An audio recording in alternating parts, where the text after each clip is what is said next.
What if yung political candidates ang ilagay sa Pinoy Big Brother? Kaso Loti, acting lang sila kasi alam nilang may camera. Ganun din naman pag nangangampanya. Kasi anong makikita natin sa mga Facebook posts or yung mga jingle-jingle, anong mararating nun? Ilagay nyo sila sa PBB.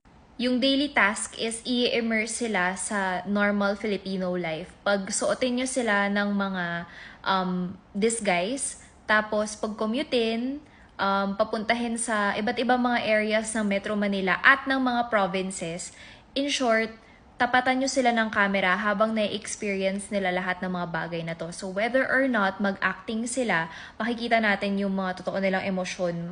Masa-psychoanalyze natin yan. So we will know who they truly are. At kahit umacting man sila, at least na-experience nila, di ba? Alam nila yung current situation.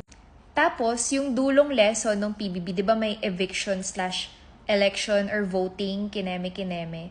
Ang voting na ito ay hindi katulad ng mga nakaraang seasons.